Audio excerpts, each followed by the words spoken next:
You could watch one sport for the rest of your life. What would it be? Baseball, basketball, football? Let me know in the comments.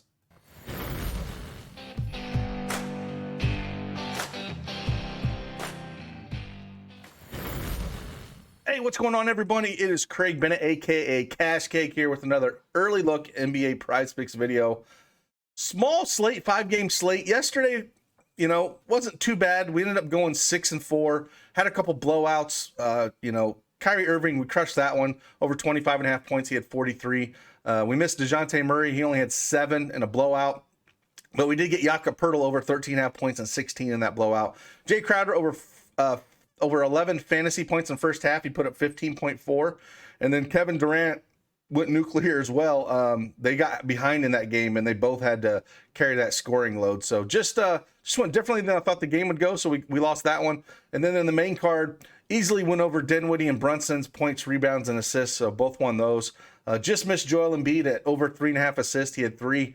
Hit Kevin Durant over 7 assists. He had 8.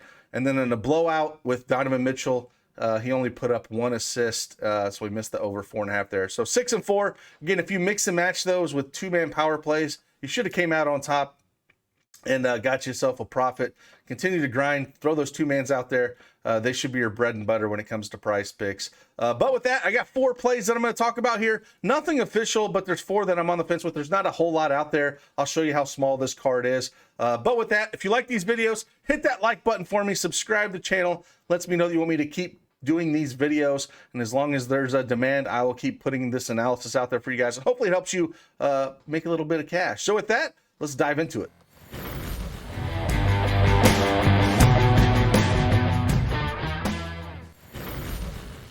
All right, as you can see, I have the Prizepicks desktop version up here. If you do not have an account, head on over there and use that promo code DFSArmy and get yourself a 100% instant deposit match up to $100. The link is in the description below. All right. As you can see, small board here. We got 5 games, but there's a ton of injury news on a 5-gamer here. We got Indy and Memphis on a back-to-back, so they're not up on here yet. It's just, there's a lot. So we only got 6 players to choose from for points, 2 for assists, 5 for rebounds.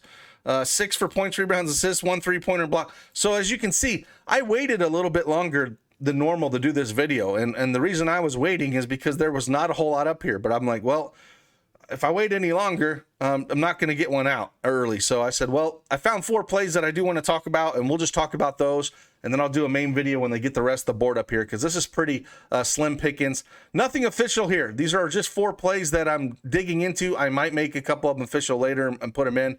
But I'm going to wait for the full board to pull the trigger on these, because I don't think they're going to move too much as they're not waiting on injury news. So the first one, we're going to talk about points, rebounds, and assists. And we're going to go to the old unicorn here, Kristaps Porzingis.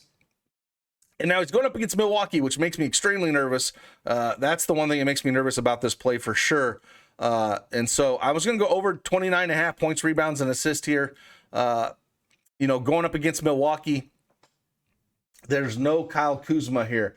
So he's going to have to take on the offensive load a ton.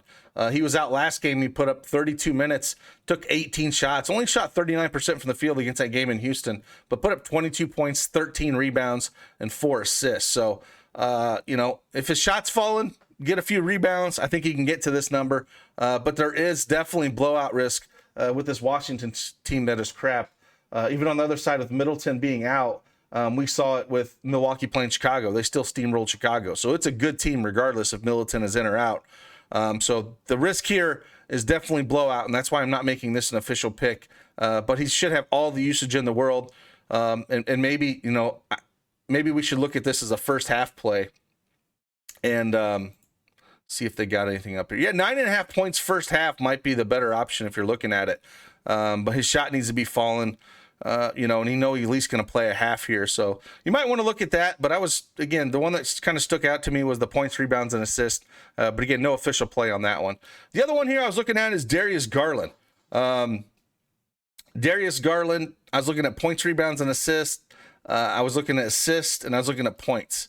Going up against Toronto, They are ranked 10th in points allowed, 16th in rebounds allowed, 20th in assists allowed.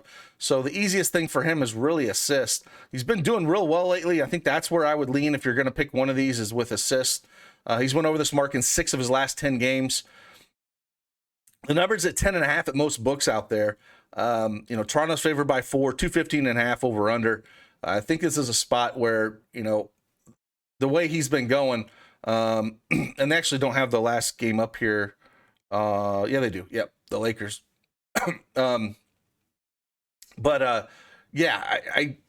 think this is a game. They're missing the Detroit game. I was like, what's going on here? So they're missing the Detroit game here because he's actually hit this in 4 of his last 5. But again, they're 20th in assists allowed. I think he's going to continue to get there in a short game.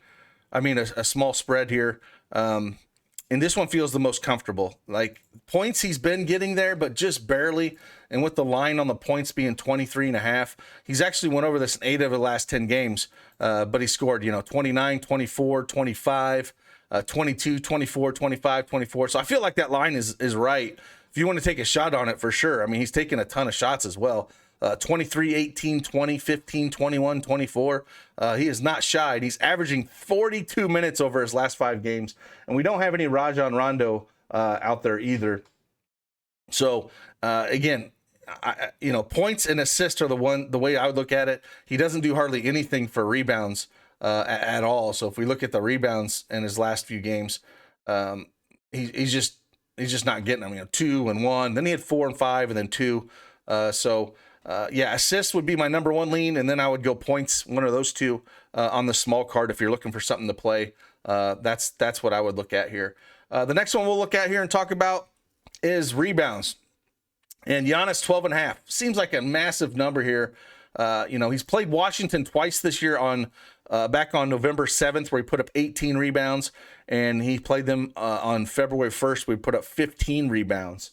With Middleton off the court, and Bobby Portis, coming off the bench the last time they've done this a few times because Brook Lopez is back. They slid in. I'll have to see the starting lineup for last game. But it's moving more Giannis down to the 4, which helps his rebounds, I think, as well.